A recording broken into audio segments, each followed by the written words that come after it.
มาเบิ่งกิจกรรมในวันเสาร์ของเฮามื้อนี้ซึ่งว่ากะกงกันวันที่21มีนา2026เด้ออันที่จริงหั้นแล้วมื้อนี้เฮาเองก็มีแผนที่จะเดินทางไปเตะบ้านกับทีมงานลิเวอร์พูลลาวแฟนคลับซึ่งว่ามื้อนี้ก็เป็นมื้อที่ว่าเพิ่นกะเกียมงานที่จะเตะบ้านเป็นงานเตะบ้านสามัคคีสำหรับแฟนบ้านลิเวอร์พูลเนาะแต่ว่าเฮาเองก็ติดภารกิจก่อนเนาะซึ่งบ่สามารถเข้าร่วมได้ในตอนเช้าก็เลยว่าเฮ็ดเวียกเฮือนก่อนเนาะให้ทางหมู่เพื่อนนั้นลงก่อนก็ได้บ่เป็นหยังเนาะซึ่งมื้อนี้เองข้อยก็ได้ไปลินตลาดเช้าพบสาวคนหนึงเฮ้ยบ่แม่นพอดีว่ามื้อนี้แม่นมื้อที่ว่ามีคนออกจากห้องแถวเนาะซึ่งว่าก็แม่นไอ้ต้นเนาะซึ่งไอ้ต้นก็เป็นหลานของเฮานี่แหละพอดีว่าเพิ่นครอบที่จะย้ายเนาะเพราะว่าเพิ่นได้สถานที่ใหม่วันเสาร์ใหม่ที่ว่าใกล้บ่อนเฮ็ดเวียกของเพิ่นเฮาเองก็เลยมาทำความสะอาดเนาะกะเกียมไว้เพื่อให้คนใหม่เข้ามาอยู่ซึ่งการอนามัยของเฮามื้อนี้ก็สิมีปัดใยแมงมุมเนาะควนใยแมงมุมอนามัยเพดานอนามัยฝาเรือนซึ่งว่าก็มีแมงไม้มีอีหยังที่ว่ามาเฮ็ดรังเนาะโดยเฉพาะแม่นใยแมงมุมนี่แหละแล้วก็อนามัยห้องน้ำแล้วก็ห้องน้ำทางด้านหลังเรือนและนอกจากนั้นเฮาก็จะได้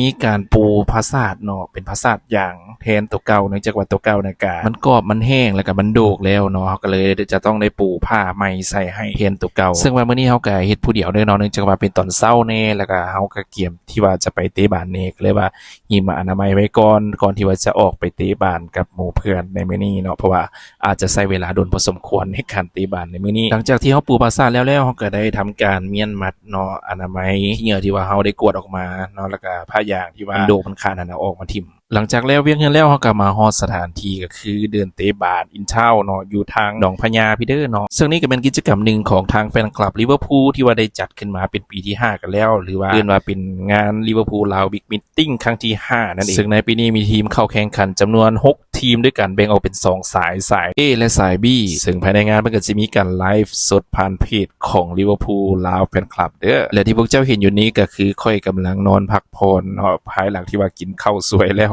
กะเพื่อพักผ่อนกะเกียมลงแข่งในนัดต่อไปนั่นเองและนี่ก็เป็นบรรยากาศภายหลังที่เฮาแข่งขันแล้วเนาะเฮาเองแข่งขันในทีมลิเวอร์พูลแฟนคลับของไซญบุรีพบกับทีมลิเวอร์พูลแฟนคลับจากวังเวียงนั่นเองซึ่งว่าเฮาเองก็แพ้ทีมจากวังเวียงไป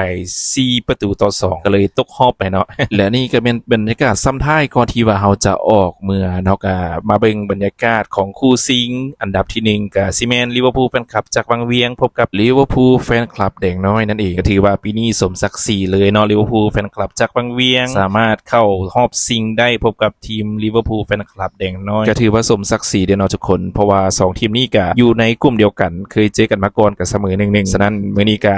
บังเอิญว่าได้มาพบพ้อกันในรอบชิงชนะเลิศในการแข่งขันบิ๊กมีตติ้งในครั้งที่5ในปีนี้ถือว่าเป็นบรรยากาศหนึ่งเนาะของแฟนคลับลิเวอร์พูลในประเทศลาวที่ว่าได้เต้าโฮมกันเพื่อสร้างความสามัคคีและก็สร้างกิจกรรมดีๆแบบนี้เป็นครั้งที่5แล้วณโอกาสนี้ก็ขอขอบใจผู้สนับสนุนหลักเนาะที่ว่าเฮ็ดให้งานดีๆแบบนี้เกิดขึ้นและนี่ก็แม่นไอ้น้อยนะครับจากทีมลิเวอร์พูลวังเวียงนั่นเองและนี่ก็แม่นบรรดานักกีฬาและทีมงานสตาฟโค้ชของทีมลิเวอร์พูลแดงน้อยเนาะเป็นการสิมี